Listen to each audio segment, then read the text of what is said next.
paz do Senhor, queridos. Bem-vindos ao estudo de mais uma lição da Escola Bíblica Dominical.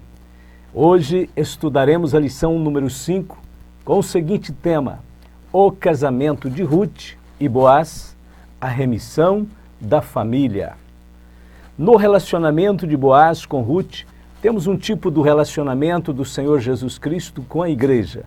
Ruth, a moabita, dependia exclusivamente da bondade e da aceitação de Boaz, assim como nós dependemos de Cristo.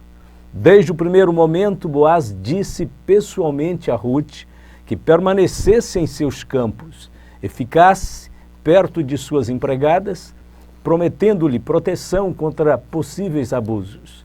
Boaz continuou a mostrar-lhe gentileza, providenciando-lhe refeições, instruindo os seus trabalhadores que deixassem para trás uma quantidade suficiente de grãos para Ruth levar para casa. Agora estava chegando o momento em que Boaz se tornaria voluntariamente o remidor de Ruth e dos bens de Elimeleque. O relato do livro de Ruth nos ajuda a entender que havia uma certa flexibilidade na aplicação da lei do levirato, de tal modo que uma mulher, no caso de Ruth, tomou o lugar de sua sogra, e o seu filho, que viria, Obed, se tornaria herdeiro dos bens de Elimeleque.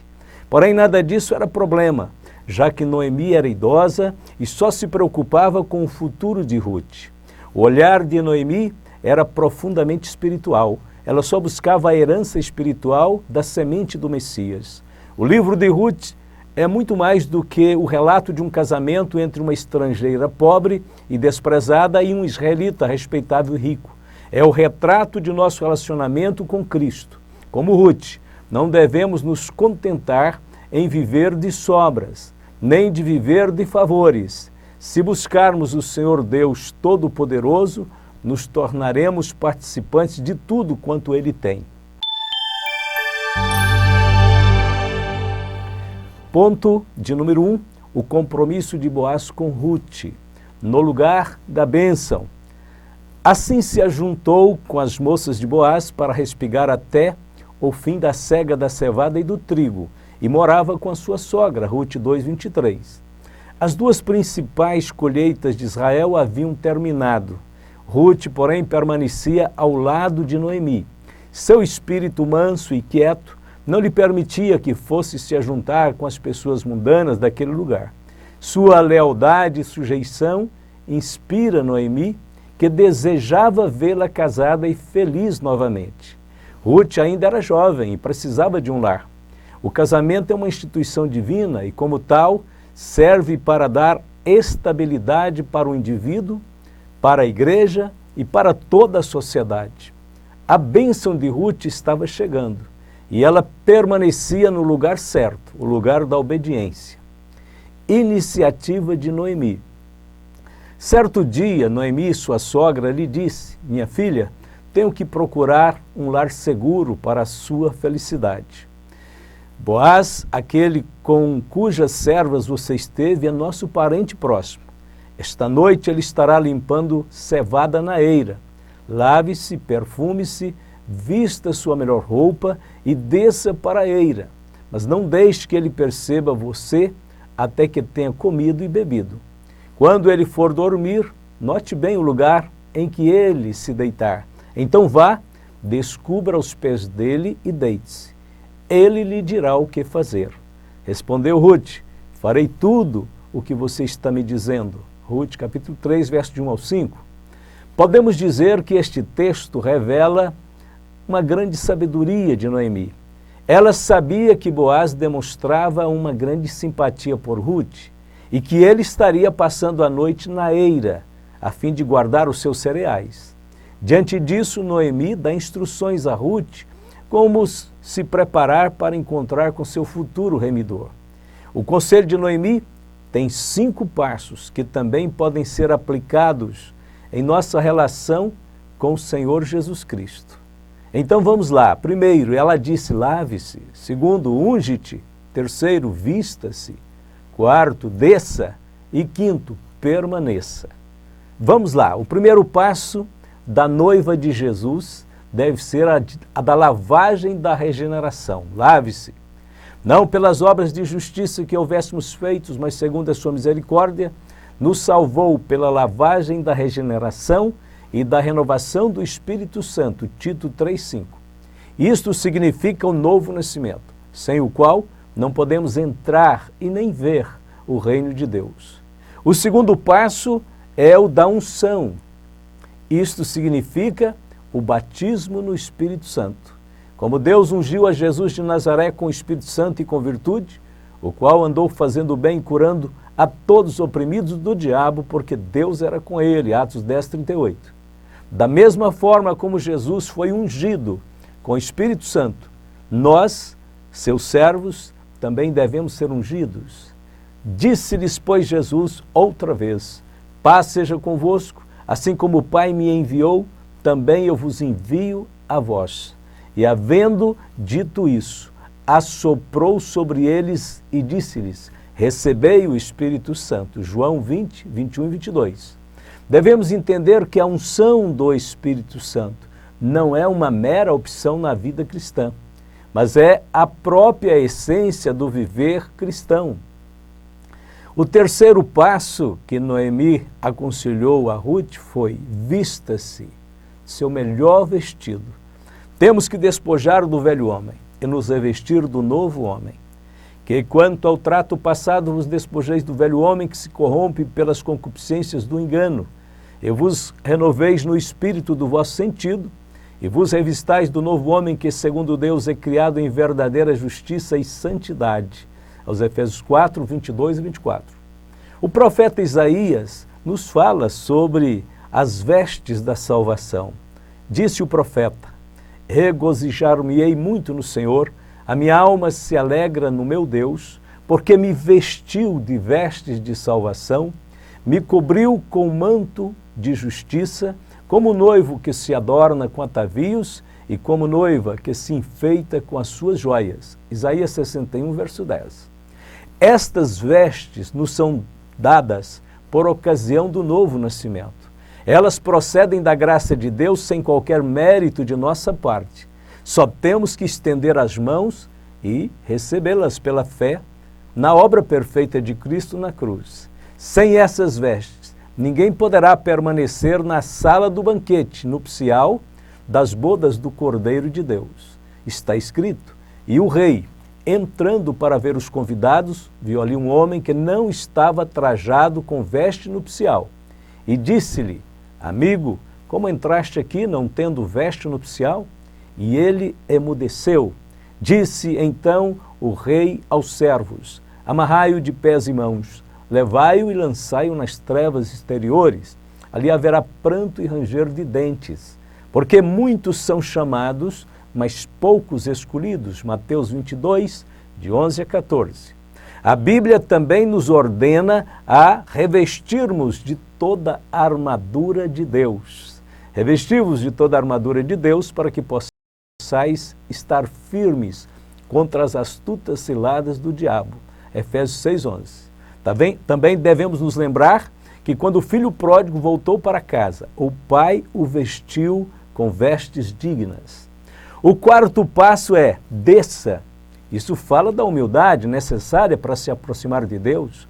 O homem moderno precisa quebrar o altar do ego, precisa abandonar a religião do humanismo, precisa entender que o melhor de nós não passa de trapos de imundícia. Enquanto Lúcifer queria subir acima das estrelas de Deus e ser semelhante ao Altíssimo, Jesus Cristo, o Filho eterno de Deus, queria ser semelhante a nós para descer às partes mais baixas da terra. Lúcifer se transformou em Satanás e brevemente será lançado no mais profundo do abismo. Jesus foi consagrado como príncipe de nossa salvação e está assentado à destra de Deus, reinando sobre todos os principados e potestades. Por isso a Bíblia diz: humilhai-vos, pois, debaixo da potente mão de Deus, para que a seu tempo vos exalte. 1 Pedro 5, verso 6. E o quinto passo é: permaneça. Havendo, pois, Boaz comido e bebido, e estando já o seu coração alegre, veio deitar-se ao pé de um monte de cereais. Então veio ela de mansinho, Eli descobriu os pés e se deitou. Rute 3:7. Rute permaneceu aos pés de Boaz. Se queremos a bênção de Deus, devemos permanecer aos pés do nosso Salvador. É este o lugar da bênção. Glória a Deus! Você está permanecendo aos pés do Salvador, respeitando o processo. E sucedeu que pela meia-noite o homem estremeceu e se voltou, e eis que a mulher jazia a seus pés. Rute 3:8.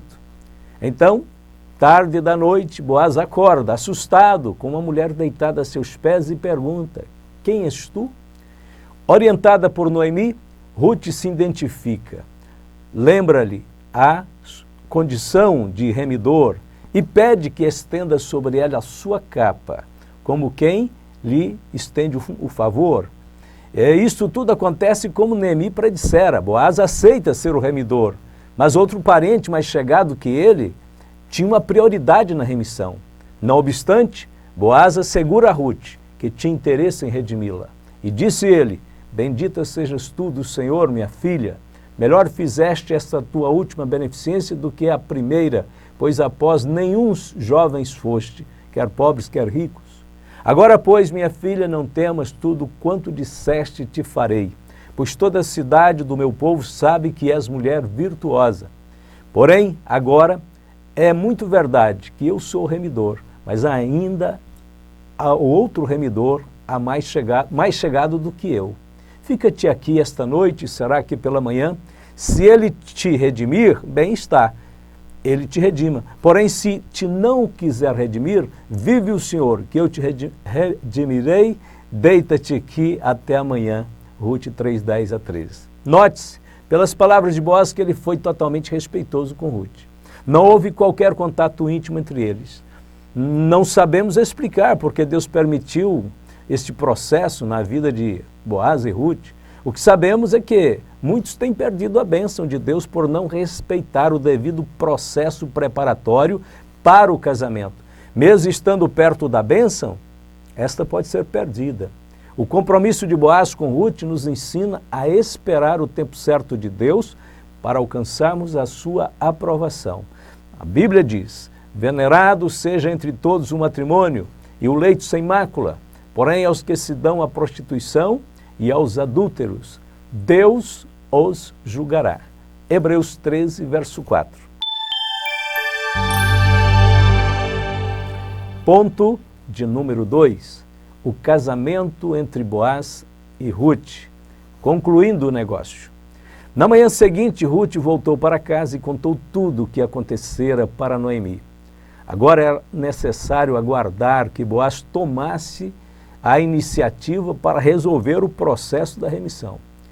Esse momento de espera deixava Rute apreensiva, porém Noemi lhe disse: sossega, minha filha, até que saibas como irá o caso, porque aquele homem não descansará até que conclua hoje este negócio. Rute 3:18.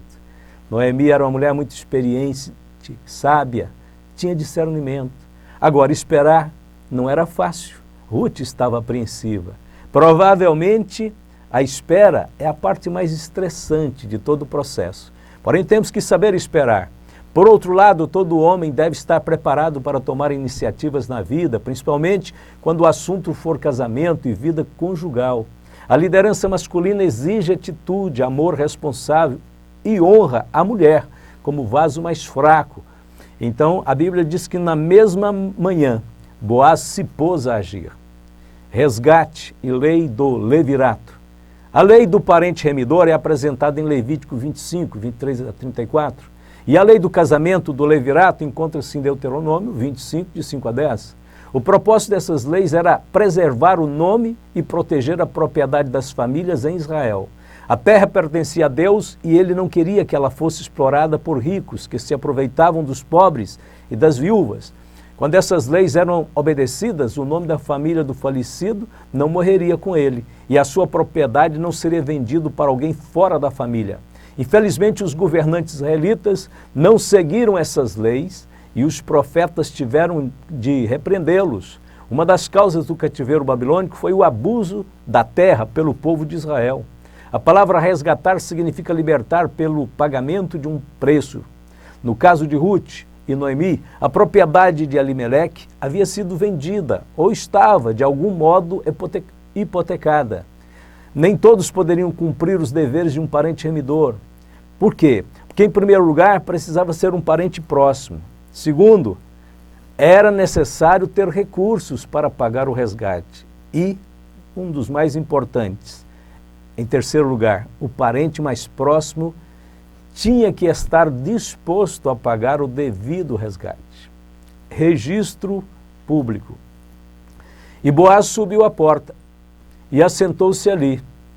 E eis que o remidor, de que Boaz tinha falado, ia passando e disse-lhe: ó fulano, desvia-te para cá e assenta-te aqui. E desviou-se para ali e assentou-se. Então tomou 10 homens dos anciãos da cidade e disse: assentai-vos aqui. E assentaram-se, Ruth 4, 1 e 2. Naqueles dias, as questões judiciais eram resolvidas na porta da cidade, que funcionava como fórum oficial daquela região.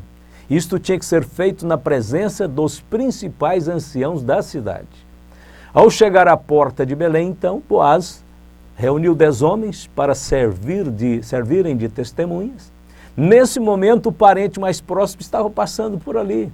Outra prova da providência de Deus. Imediatamente, Boaz o convocou, o chamou para aquela audiência judicial. Estava tudo pronto para o desfecho final. O outro parente estava disposto a comprar a terra, mas desistiu quando ficou sabendo que teria que se casar com Ruth. A desistência foi confirmada com o costume de tirar os sapatos, conforme lemos. Havia, pois, já de muito tempo este costume em Israel, quanto à remissão e contrato, para confirmar todo o negócio, que o homem descalçava o sapato e o dava ao seu próximo. Isto era por testemunho em Israel. Disse, pois, o remidor a Boaz: toma para ti. E descalçou o sapato. Ruth 4, 7 e 8. O testemunho público foi devidamente confirmado pelas testemunhas, pelos anciãos, e Boaz, com toda a alegria e felicidade, estava livre para assumir todos os direitos de remidor. Então Boaz disse aos anciãos e a todo o povo: sois hoje testemunhas de que tomei tudo quanto foi de Elimeleque e de Quilion e de Malom da mão de Noemi. E de que também tomo por mulher a Ruth, a Moabita, que foi mulher de Malom, para suscitar o nome do falecido sobre a sua herdade, para que o nome do falecido não seja desarraigado dentre seus irmãos, e da porta do seu lugar. Disto sois hoje testemunhas. E todo o povo que estava na porta e os anciãos disseram: somos testemunhas. O Senhor faça a esta mulher, que entra na tua casa como a Raquel, como a Leia, que ambos edificaram a casa de Israel, e a-te já valorosamente em Efrata, e faze-te nome afamado. Ruth 4, 9 a 11. Ruth foi acolhida na comunidade de Israel como as mais elevadas honras. Ponto de número 3. A remissão da linhagem de Davi através de Ruth e Boaz. O nascimento de Obed. Assim tomou Boaz a Ruth, e ela lhe foi por mulher. E ele entrou a ela, e o Senhor lhe deu conceição. E ela teve um filho. Então as mulheres disseram a Noemi: bendito seja o Senhor que não deixou hoje de te dar remidor. E seja o seu nome afamado em Israel. Isso se cumpriu, né? Noemi tem hoje uma grande fama em Israel, diante da igreja também. E eles continuaram dizendo: ele te será recriador da alma e conservará a tua velhice, pois tua nora que te ama o teve, e ela te é melhor do que 7 filhos. E Noemi tomou o filho e o pôs no seu regaço e foi sua ama. E as vizinhas lhe deram um nome, dizendo: a Noemi nasceu um filho, e chamaram o seu nome Obed. Este é o pai de Jessé, pai de Davi. Ruth 4, 13 a 17. O nascimento de Obed foi motivo de grande alegria para toda a comunidade, mas muito especialmente para Noemi. Todo bebê é um presente especial de Deus e deve ser tratado dessa forma. Todo bebê merece um lar cheio de amor e também pais atenciosos que desejam educá-lo na disciplina e na demonstração do Senhor. É um grande privilégio para os pais trazerem ao mundo uma nova vida e depois conduzir essa vida a fim de que ela se cumpra toda a vontade de Deus. Obed, então, trouxe grande alegria para sua avó Noemi. Ela o adotou informalmente como seu filho e tornou-se sua mãe de criação. As mulheres de Belém compartilharam da alegria de Noemi, dizendo: bendito seja o Senhor que não deixou hoje de te dar remidor e seja o seu nome afamado em Israel. Obed traria fama ao nome de sua família e à sua cidade natal. O nome de Elimeleque quase desapareceu de Israel, mas Obed tornou esse nome conhecido. Noemi foi consolada em saber que, através de Obed, o nome de sua família jamais seria esquecido. Obed foi avô do rei Davi, o maior rei de Israel. Boaz, um tipo de Cristo. Vós, maridos, amai vossa mulher como também Cristo amou a igreja e assim mesmo se entregou por ela, Efésios 5:25. É incrível pensar que Boaz tem se interessado por uma moabita. Nessa condição, Ruth representava e continua até representando a igreja, formada essencialmente pelos povos gentílicos, que somos nós. A Bíblia diz: vós que em outro tempo não erais povo, mas agora sois povo de Deus, que não tinhas alcançado misericórdia, mas agora alcançastes misericórdia. 1 Pedro 2,10. Até hoje, a separação racial continua presente na sociedade. Só existe uma lei que pode promover a unidade dos povos. É a lei do amor de Cristo. Primeiramente, Boaz amou Ruth, depois redimiu-a. Sua atitude apontava profeticamente para a obra redentora de Cristo. Hoje, nós somos o fruto deste grande amor de Deus. A Bíblia diz: mas Deus prova o seu amor para conosco, em que Cristo morreu por nós, sendo nós ainda pecadores. Romanos 5:8. Vamos para a conclusão. O livro de Ruth começa com grandes reveses, mas termina sobremodo feliz para Noemi, para Ruth, para Boaz e para todo Israel. Nele vemos os sinais visíveis da providência divina, guiando, guardando e promovendo os eventos necessários para o bom andamento de seu plano eterno. Tudo o que aconteceu a Ruth aconteceu por causa de sua fé em Deus. Sua decisão de confiar em Deus, de deixar a sua terra natal, seus pais, os seus deuses, tocou o mundo espiritual. Conforme declarou Boaz, Ruth se abrigou debaixo das asas do Senhor Deus de Israel. Imagem que refere-se à galinha protegendo seus pintinhos e também aos querubins sobre o propiciatório no Santo dos Santos. Foi aí que Ruth encontrou a sua bênção e sua vitória, debaixo das asas do Altíssimo. No final do livro, Ruth não é mais uma estrangeira desconhecida. Ela foi aceita por Deus e pela comunidade de Israel. O amor de Deus ultrapassou todos os limites que os homens procuraram impor. Este amor abrange todas as terras e pessoas, incluindo definidamente todos os que creem. A fé e a humildade de Ruth contribuíram para pavimentar o caminho de seu descendente maior, Jesus Cristo. Naturalmente, isto estava acima de toda e qualquer expectação. Por quê? Porque isso confirma que Deus é poderoso para fazer tudo muito mais abundantemente, além daquilo que pedimos ou pensamos, segundo o poder que em nós opera, os Efésios 3:20. O livro de Ruth termina com uma breve genealogia ou histórico familiar de Davi. Glórias a Deus por isso, que linda história de Deus na Bíblia. Deus abençoe a todos em nome do Senhor Jesus. Amém e amém.